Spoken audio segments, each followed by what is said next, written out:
Hey, Commander. Looking for some extra supplies before you head out? What have you got? Whatever you want.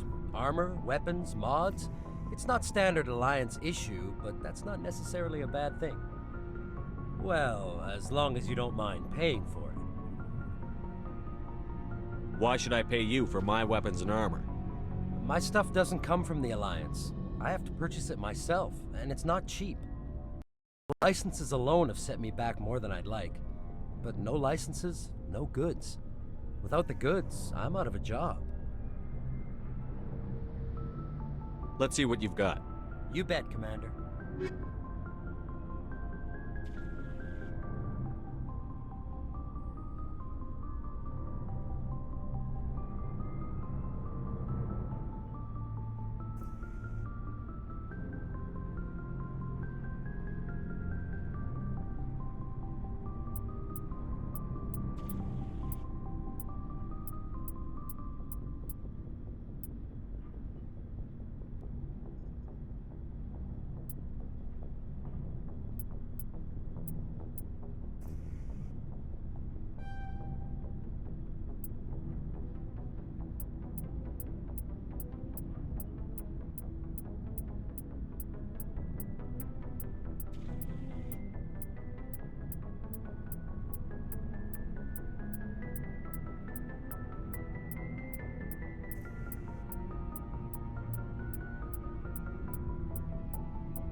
Commander, how are you? Why did you want to be a CSEC officer in the first place? That's a good question. There were several reasons, I guess. Like what? Probably the same as most officers. I wanted to fight injustice, wanted to help people. I guess my father had something to do with it too. He was CSEC, one of the best. I grew up hearing about his accomplishments or seeing his picture on the vids after a big arrest. He's taking my resignation pretty hard.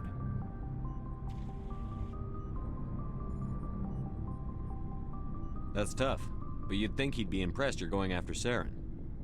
My father's a CSEC man to the bone. Do things right or don't do them at all, he says. He thinks I'm being too rash, too impatient. He's worried I'll become just like Saren. He actually talked me out of becoming a Spectre when I was younger, for the same reasons.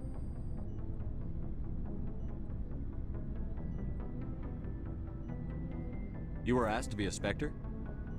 Well, I was targeted as a possible Spectre candidate. Me and about 1,000 other Turian military recruits. I could have received special training, but my father didn't like it. He despises the Spectres.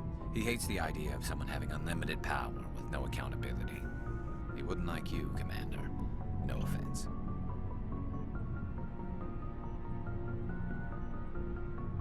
I suppose I can understand his concern. You can. But Saren's not going to play by our rules, CSEC's rules. If you want to nail Saren, you need to send someone who isn't restricted by policies and procedures.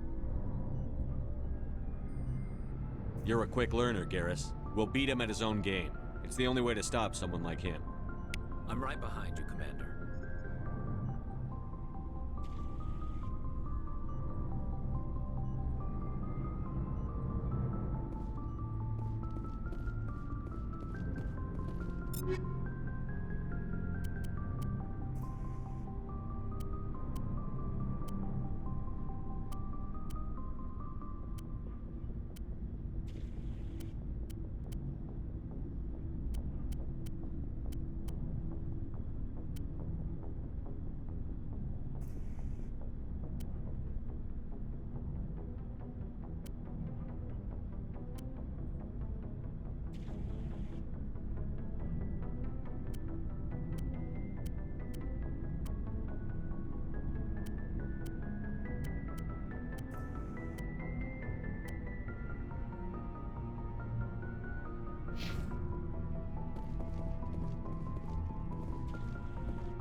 Your ship's amazing, Shepard. I've never seen a drive core like this before. I can't believe you were able to fit it into a ship this small. I'm starting to understand why you humans have been so successful. I had no idea Alliance vessels were so advanced. The Normandy's a prototype. Cutting-edge technology. A month ago, I was patching a makeshift fuel line into a converted tug ship in the flotilla. Now, I'm sitting on board one of the most advanced vessels in Citadel space. I have to thank you again for bringing me along. Traveling on a vessel like this is a dream come true for me. I had no idea you found ship technology so interesting. It comes with being a Quarian. The migrant fleet is the key to the survival of my people. Ships are our most valuable resource. But we don't have anything like this. We make do with cast-offs and second-hand equipment. We just try to keep them running for as long as we can. Some of the fleet's larger vessels date all the way back to our original flight from the Geth. I can't believe your fleet's still using ships that are 3 centuries old. They're constantly being repaired, modified, and refitted. They aren't pretty, but they work. Mostly. We've tried to make ourselves as independent as possible on the flotilla, grow our own food, mine, and process our own fuel. But some things we just can't make on our own. A patch to maintain the hull integrity requires raw materials we just don't have. That's why our pilgrimages are so important. I want to know more about the pilgrimage. When my people reach maturity, we leave our birth ships and seek acceptance with a new crew. It's necessary to maintain genetic diversity among the fleet. But no ship wants to accept someone who will be a burden on them. So, to prove our worth, we embark on a pilgrimage. We set out alone, leaving the flotilla and our families behind us. We only return once we have found something of value we can bring back to the fleet. This is presented as a gift to the captain of the respective ship we wish to join. If the gift is accepted, we are welcomed into the crew. Can a captain choose to reject the gift? That doesn't happen often. Most captains are eager to increase the size of their crew. It increases their own standing in our society. Even when a gift is not particularly valuable, the captain usually accepts it out of a sense of tradition. However, there is a stigma to presenting a substandard gift. It's not the best way to make a good impression on a new community. Most pilgrims don't return until they find something worthwhile.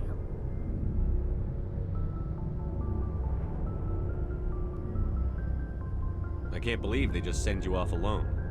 It's not like they just cast us out. Before we leave, we are given lessons in how to survive outside the flotilla, and given gifts to help us on our journey. We also receive implants to fight off sickness and disease.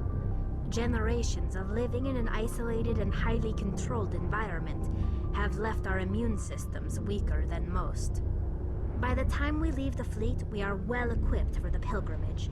This is a rite of passage for all Quarians. If it were dangerous, our numbers would suffer.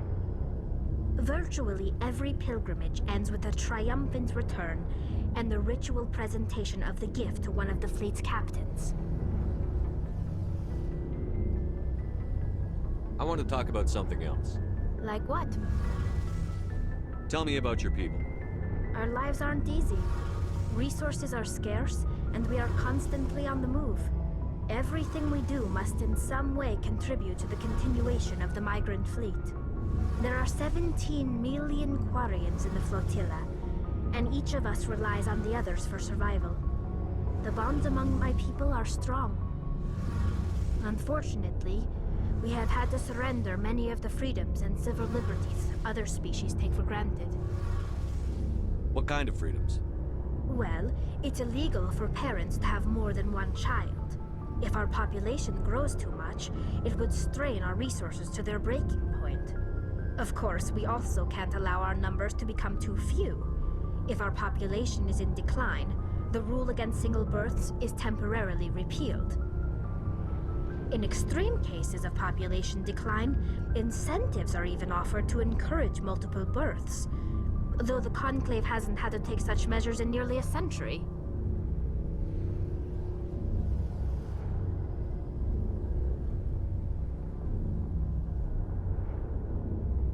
That's your government.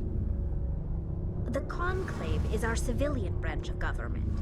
Each ship can elect a representative to serve on the Conclave and make decisions that affect the fleet as a whole. On matters that affect an individual ship, however, the captain has the final say. It's a tradition that dates back to the early days, when the fleet was governed by martial law. Fortunately, most captains nowadays are smart enough to have an elected council from their crew to give them advice and guidance. So the ultimate power rests with elected officials. In practice, the Conclave and the respective council for each ship tend to set the rules that govern our daily lives. But in theory, we are still under military jurisdiction. The 5 top-ranking military officials in the fleet serve on the Admiralty Board. These 5 have the power to overrule any decision by the Conclave in case of emergency. To do so requires unanimous agreement among the Admiralty, and they can only do this once. After that, the entire board must resign their posts. It's a safeguard that served us well. In nearly 3 centuries, the Admiralty Board has only overruled the Conclave 4 times. I want to know more about the Geth. I doubt I can tell you anything you don't already know. It's been almost 3 centuries since they drove my people into exile. All I know is the story of their origins, what they were when we created them, and how they turned on us. Interesting.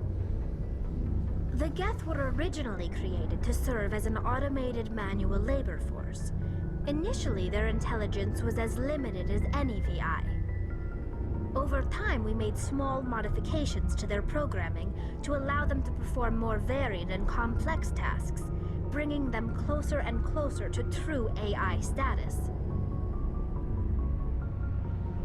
How come the Council didn't step in and stop you?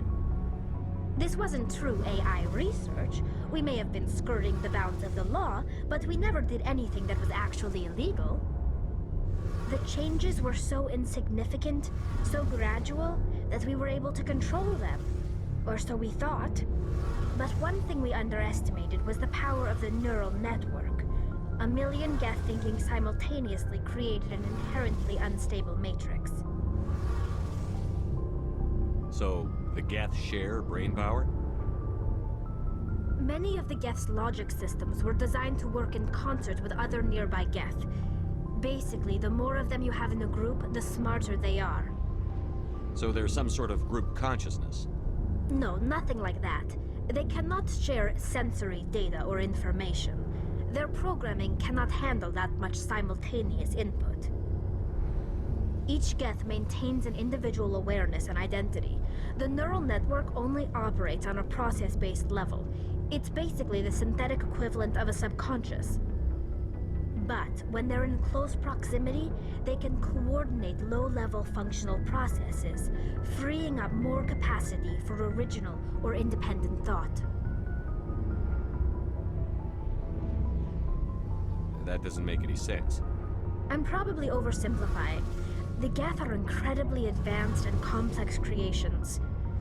All you need to know is that they get smarter when they gather in large numbers.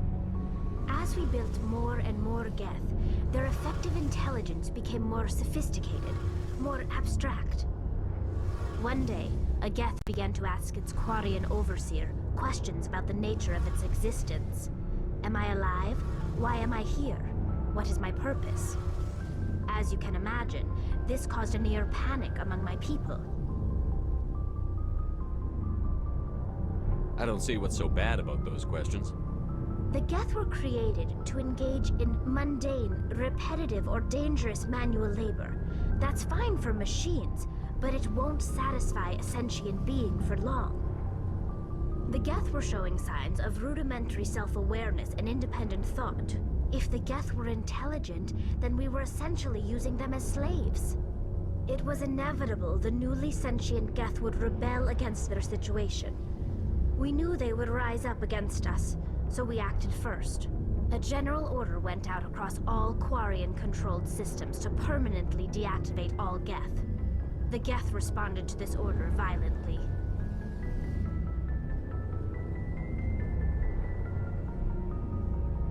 You can't blame them for fighting for their survival. We had no other choice.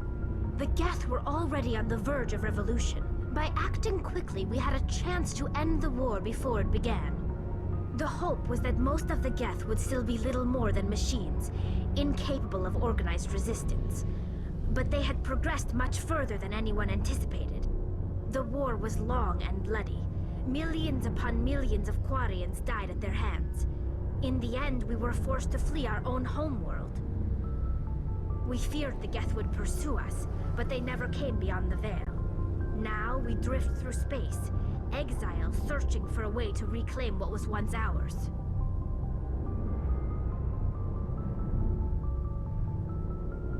I should go. See you later.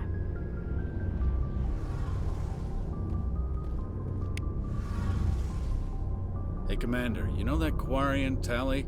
She's been spending all her time down here asking me about our engines. I'll tell her to leave you alone. What? No, she's amazing. I wish my guys were half as smart as she is. Give her a month on board and she'll know more about our engines than I do. She's got a real knack for technology, that one. I can see why you wanted her to come along. I want to know more about the Normandy. She's the best ship I've ever served on. Probably the fastest vessel ever designed. And she's the only one using the new Tantalus drive core. What's so special about the Tantalus drive core? Proportionally, it's about twice the size of any other vessel. Not only are we faster, we can run at FDL speeds longer before we have to discharge the core. Where else have you served, Adams? If you name a class of Alliance ship, I've probably served on it. Everything from dreadnoughts and carriers right down to frigates like the Normandy. My last assignment was on the Tokyo, only a cruiser, but she was a good ship. Couldn't hold a candle to the Normandy, though. Fill me in on the IES stealth systems. How does it work exactly? You can't hide a ship out in space. They emit too much heat and radiation, too easy for sensors to pick them up, unless you find a way to capture those emissions. So our stealth systems trap the energy we give off in storage sinks built into the ship itself. No emissions to give away our location. Eventually the sinks have to be vented. More than a few hours silent running and they overheat. Cook us inside our own hull. There's no way for anyone to detect us? A visual scan can still pick us up. Anyone looking out a window can see us plain as day. But you have to be pretty close to get an actual visual out in space. Most vessels rely on scanners. As long as the stealth systems are engaged, they can't see us. Not unless we accelerate to FTL speeds. Why doesn't it work with faster than light travel? Cranking up the FTL blue shifts our emissions, pushes them into frequencies too high to capture in the sinks. As soon as we make the jump, it's like setting off a flare. Sensors can pick up our location whenever we enter or exit FTL flight, but for short-range missions, our stealth systems are amazing, and we've got the only one. Carry on, Adams. Aye, aye, Commander.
Yes, Commander?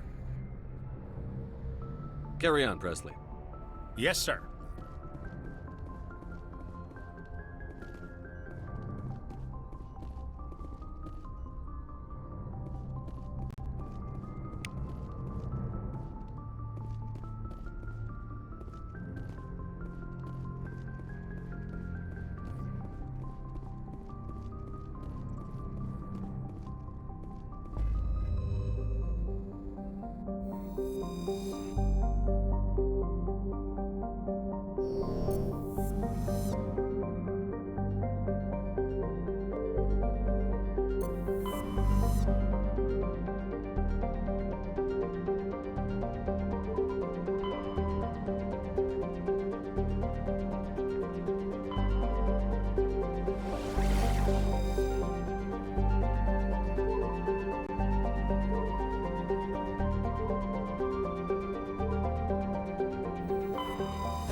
Commander, urgent message from Alliance Command coming in. I'll patch it through. Shepard, this is Admiral Hackett from Alliance Command. We've got a situation here, and you're the only one that can handle it. What do you need, Admiral? There's an Alliance training ground where we test weapons and technology in live fire simulations. One of the VIs we use to simulate enemy tactics in the drills is no longer responding to our override commands. It's gone rogue. Are you telling me this computer is thinking on its own? We're not stupid, Shepard. This is a virtual intelligence, not a true AI. It's not self-aware, and it can't access any external systems. We didn't do anything illegal here. Virtual intelligence support is critical to our military success. VIs process thousands of status reports and react in nanoseconds. No human can do that. We need you to fight your way through the training ground of the VI core and manually disable it. Can't you disable it remotely? Our fail-safes aren't responding. The VI operates on a closed network. It can affect any external systems, but we don't have any direct access to its processes. We could bomb it from orbit, but the damage to the facility would be catastrophic. We'd prefer to have someone shut down the core. Someone like you. I know Spectres answer the Council, but you're still human. You're still part of the Alliance military, and right now we need you. The VI controls all the facility's weapons, drones, and automated defenses. You're the only one that can pull this off, Shepard. Good luck.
Message coming in.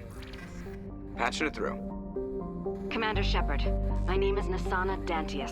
I have a job for you. I can't say any more in an unsecured communication. If you're interested in hearing my offer, meet me on the Citadel so we can talk in person. I'll be waiting in the Diplomat's Lounge on the Presidium.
Commander, I'm picking up some strange readings.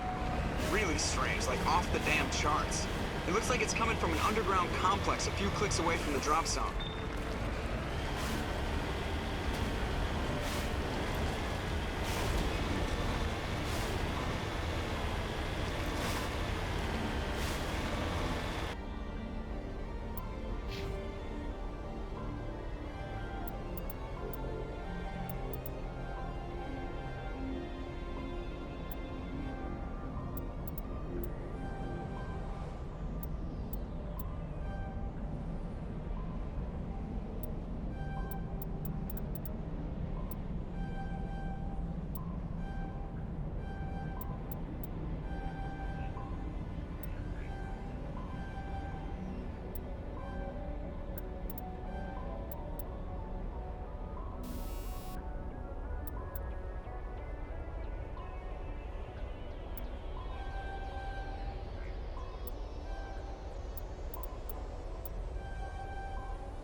don't think we can take that strong point head on.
It looks like this cavern formed around the ruin, after it was built.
In those holes remind me of a bathroom floor.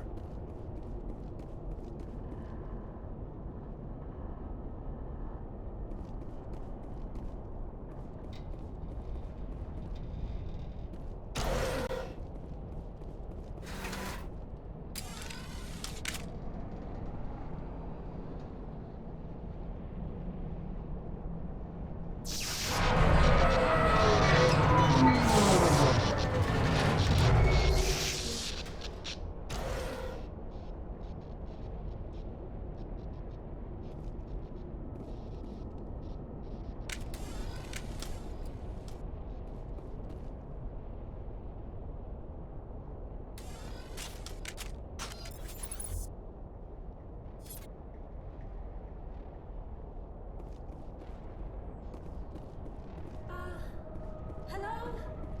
Could somebody help me? Please?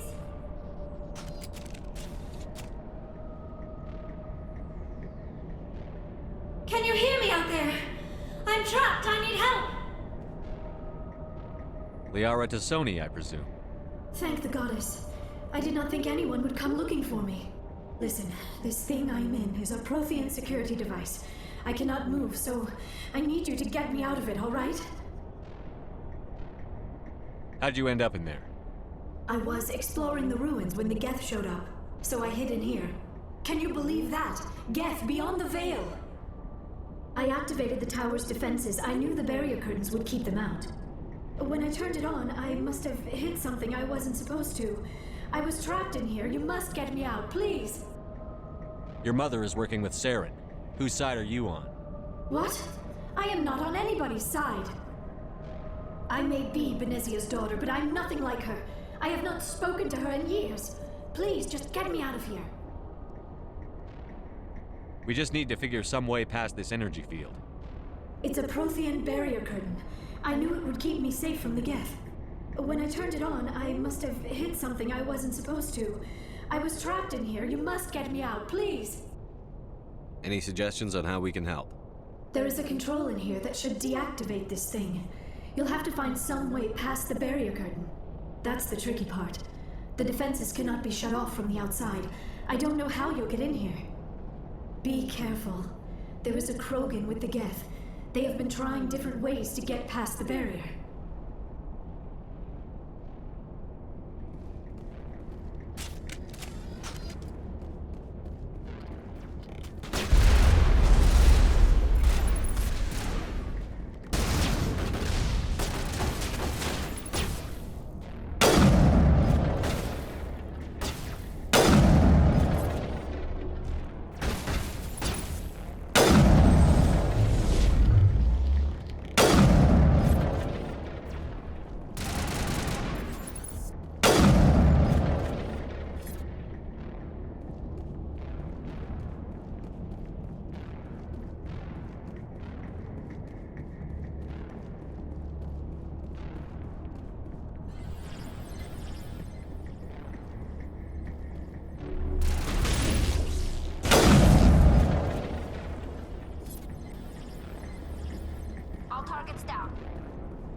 Oh, how did you get in here? I didn't think there was any way past the barrier. We blasted through with the mining laser. Of course. Yes, that makes sense. Please, get me out of here before more Geth arrive. That button over there should shut down this containment field.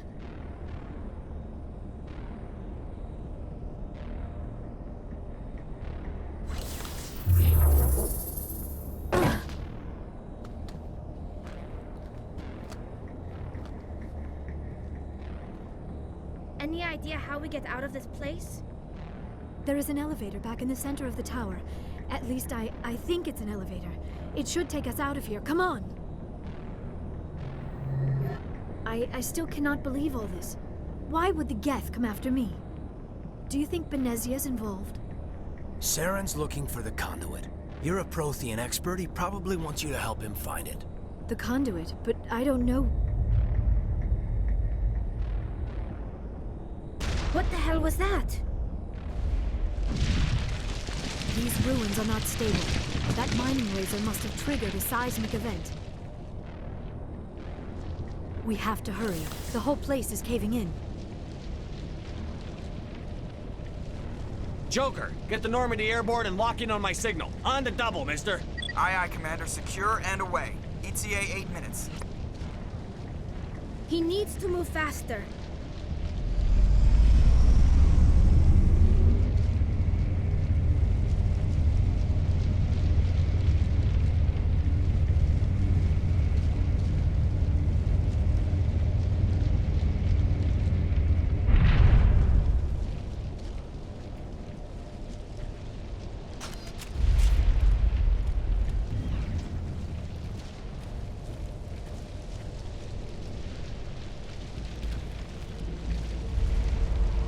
Surrender.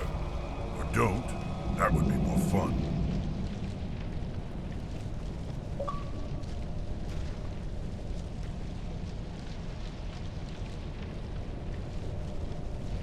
We don't have time to deal with this idiot. Charge! I like your attitude.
Too close, Commander. 10 more seconds we would have been swimming in molten sulfur.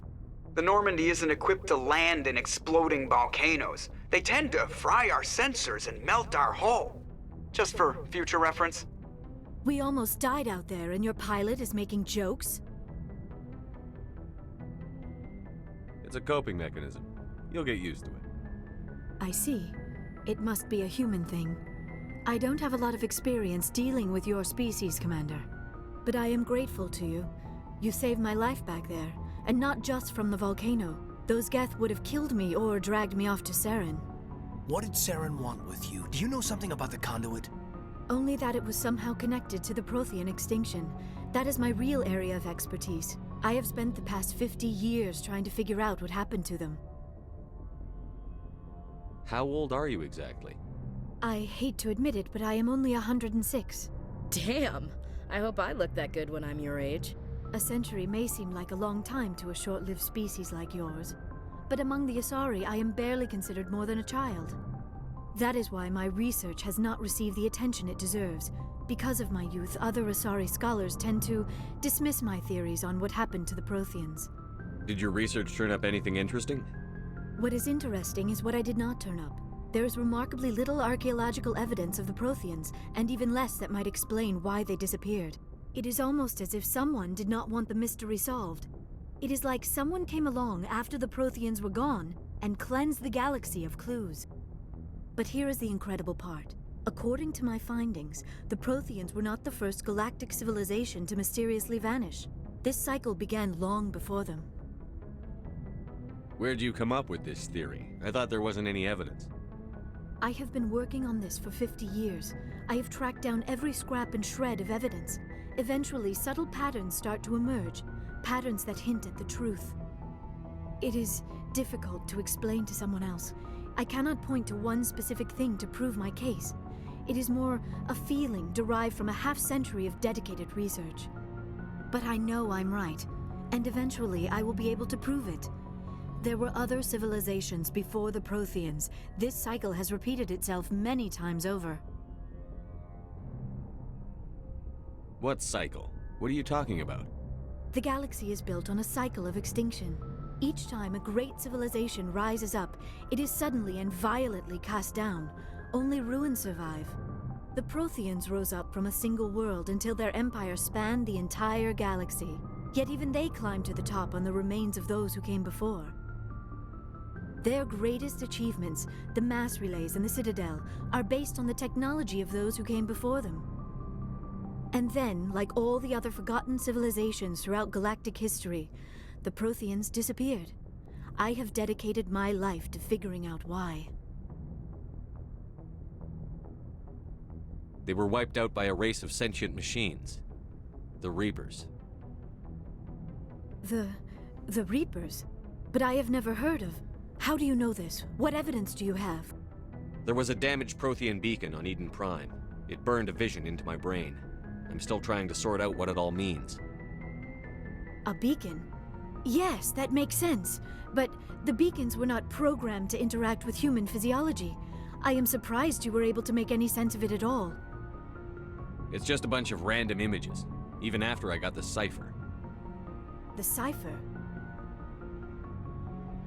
Some Asari mumbo-jumbo, supposed to help the commander think like a Prothean.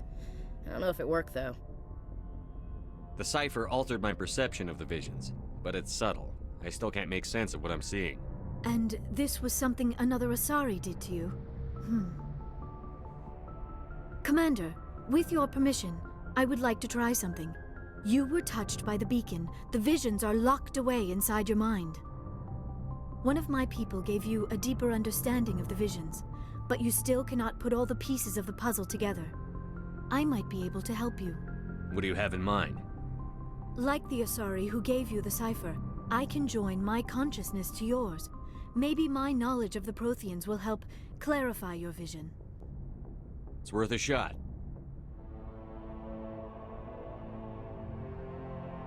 Relax, Commander. Embrace eternity.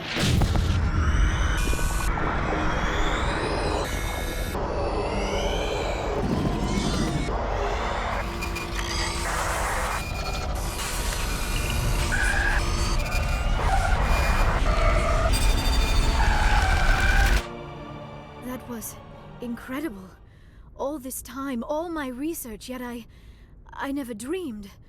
I am sorry. The images were so vivid. I never imagined the experience would be so intense. You are remarkably strong-willed, Commander. What you have been through, what you have seen, would have destroyed a lesser mind.